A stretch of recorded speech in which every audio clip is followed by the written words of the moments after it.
Are you ready to dive into the world of continuous light? Put aside your flashes and join us in this new section of the course where we will explore continuous light. Trust me, continuous light is not only convenient but also incredibly exciting. Types of continuous light. LED light. It diffuses quite well without creating a distinct point of light. Ideal for soft and even lighting. Halogen lights. Halogens are the devices that heat up to extreme temperatures. They are powerful and bright, so be cautious. Use gel filters to prevent fire hazards. Fluorescent, LED, and diffused light. These sources are perfect for localized fill lighting. When you don't need to illuminate the entire room but only need to highlight shadows on the model, they will become your best friends. Color filters. Types of filters. Color filters. Used for coloring or correcting color. They add desired tones to the photograph and can drastically change the mood of the shot. Neutral gray filters. These reduce the brightness of the light source without changing its color temperature. They are useful for controlling exposure and preventing overexposure. These filters diffuse and even out the light, which is ideal for portraits and close-up shots. Power of sources with filters. Filters come in various densities. The denser the filter, the stronger its effect, and the lower the light output. Here's what that means. The denser the filter, the more saturated the color will be. Be ready for a decrease in light intensity and compensate for this by increasing the power of the light source. The denser the frost filter, the more the light will be softened and diffused. This will also require increasing the power of the source to reach the desired level of brightness. Color filters for background coloring. To create the perfect background, it's important to place the light sources correctly. The greater the distance between the fill and highlight lights, the less light will fall on the model. The background lighting should be positioned as close to the back edge of the cyclorama as possible, while the model should be closer to the front edge. Light sources aimed at the background. If you want the light to fall on the model, place the flags with the white side facing the model. If you want to minimize reflections, use black flags to separate the model from the background. Additional clean fill. To avoid coloring all the shadows, add a separate light source aimed at the model, such as one mounted on the ceiling or in front of her. Now that you're equipped with knowledge about filters, you're ready for experimentation. Let's explore some setups using continuous light. Now let's experiment with color filters and create a magical background behind our model. We'll be working with the Amaran lamp. This lamp is equipped with powerful RGB technology, allowing us to play with color and intensity. It's crucial to work in a dark studio so that no other light except our sources interferes with the shot and softens the contrast of the design. Take one light source with a color filter and place it behind the model, half a step away from the cyclorama. Direct it at the cyclorama. This will create a soft and diffused light that will beautifully color the background. Position the model 3 steps away from the cyclorama. Now our background is ready, but we need to light the model slightly. Point another light source at the model with a frost filter to soften the light and create soft shadows, or with honeycombs to create more contrast in the shadows on the face. Want to add some magic?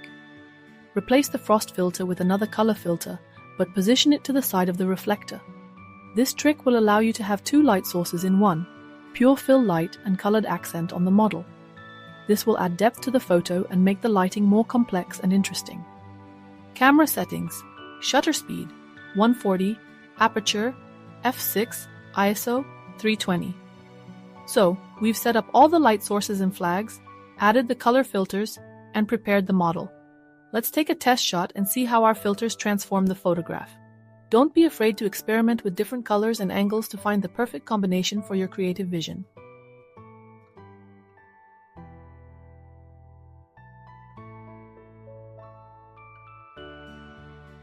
Let's continue our experiments with color filters, and now we'll create beautiful gradients by mixing colors to add even more magic to our photos. Wear filters of different colors and densities. Keep in mind that a less dense filter will let through more light and will be more noticeable in the photo, while a denser filter will let through less light and will be visible in the shadow areas and along the sides of the frame. This will create a gradient effect. Using 2 different colors on the same object will create a new third color and an interesting gradient. This effect is hard to control, but it can be very striking. Tip: use a color wheel to choose colors based on your idea, the model's clothing color, and the type of model. This will help you find the perfect color combinations. You can add a third light source aimed at the model to subtly illuminate them, using a flashlight or a narrow attachment, snoot or gobo, to create a narrow beam of light that won't spill onto the cyclorama. Camera settings, shutter speed, 150, aperture, f6, ISO, 640. Ready to see the magic? Take a test shot and see how gradients and color mixing add depth and expressiveness to your image. Experiment with different angles and filter densities to find the perfect combination. Since we are working with continuous light at high ISO, there will be some noise and blur. If you want to avoid this, use a tripod. Now we will work on creating a circle to add magic and beauty to our photos. Here, I'll show you two options: a circle with the model's shadow and without it. For a circle with the shadow, direct the light source at the model, placing it in front of them. Attach a gobo lens to the light source and adjust the size of the circle by changing the distance between the light and the model. The farther the light, the larger the circle. Take a test shot to ensure the circle in the background is sharp. If the circle is too blurry, try adjusting the focus. If it's too small, change the distance to the background. Camera settings: ISO 1600 f4, shutter speed 140. Now, let's get rid of the model's shadow.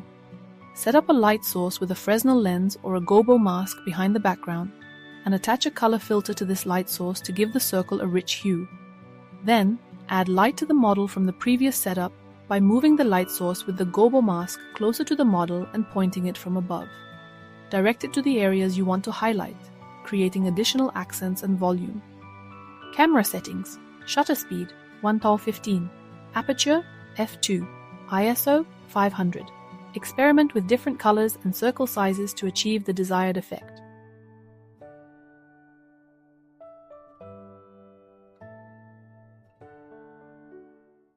Today, we dive into the world of artistic light, which can turn your photographs into true works of art.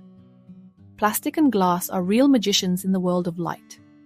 Ribbed plastic, which you can find at any hardware store, will become your best friend. The strips come in different widths, so choose the one you like best. With glass, things get a bit more interesting. You can find regular glass at hardware stores, but if you want something special, look for professional glass with different effects that can be screwed directly onto the lens. This gives you endless possibilities for creativity. Now let's talk about how to set everything up. Place the plastic in front of the model, directly, to the side, from above or below, as you prefer. The light source should be positioned about 2 steps away from the plastic. You can direct it straight onto the plastic or slightly to the side so the light passes through the ribbed surfaces at different angles, creating interesting reflections and patterns. If you want to add drama and make the background more interesting, you can place another light source behind the model, pointing it at the background. This will create a beautiful light spot or add color to your background. Camera settings. Now go ahead, experiment with plastic and glass and create your masterpieces.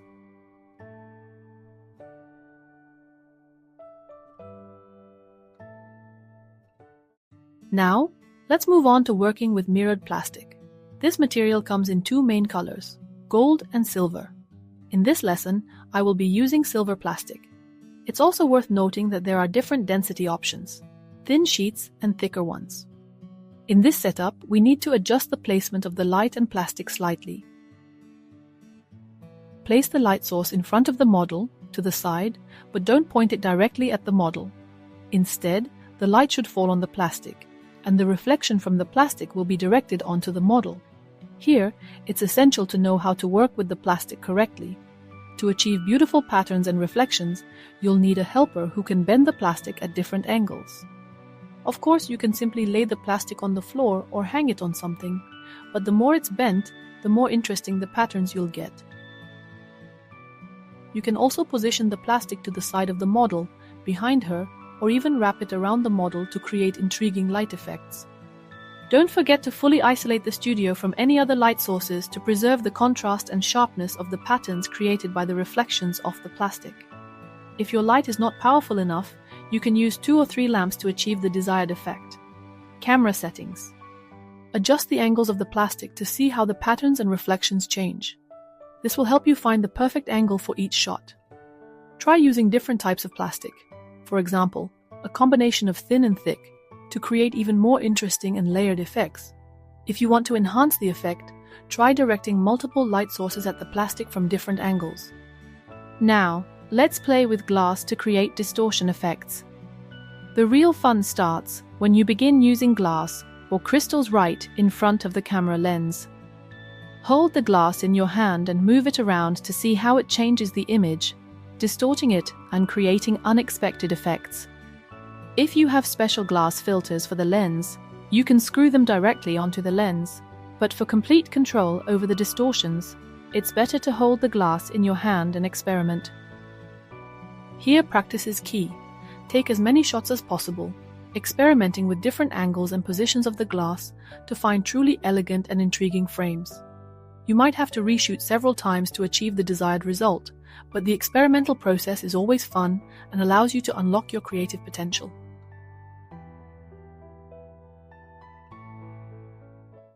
In this lesson, we continue exploring unique techniques for creating light and shadow, using various barriers and masks. We will once again work with continuous light and a gobo mask to transform the light beam and achieve complex light and shadow patterns. Here, we create torn light, which is broken into separate parts by obstacles, creating interesting and complex patterns on your object or background. This method is perfect for adding drama and artistic effects to your photos. Take a paper background and cut out a pattern of your choice. Do not attach the mask directly to the lamp to avoid the risk of fire.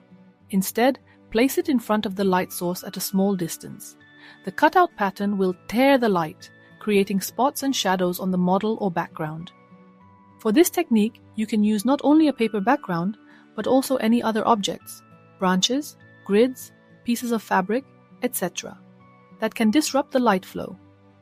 It's important that the light angle is wide enough for the spot effect to be noticeable and expressive. Try adjusting the lamp's angle and distance from the mask to achieve different effects. This will allow you to create unique light patterns that will bring your photos to life. Camera settings.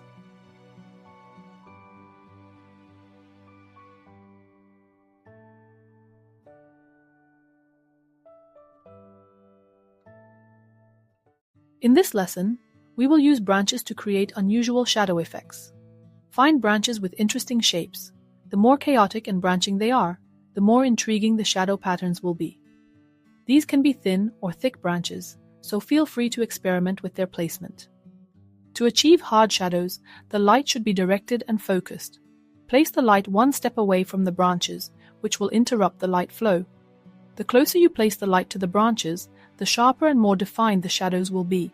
On the other hand, the further the light is from the branches, the softer and more diffused the shadows will become. The model should be 1 or 2 steps away from the background, so that the shadows from the branches fall on the background and interact with the model. This will create a sense of depth and volume in the photograph. You can control the shapes and intensity of the shadows by moving the light closer or further from the model and by adjusting the angle of the light. Experiment with the placement of the branches to create different patterns and achieve the desired effect. Camera settings.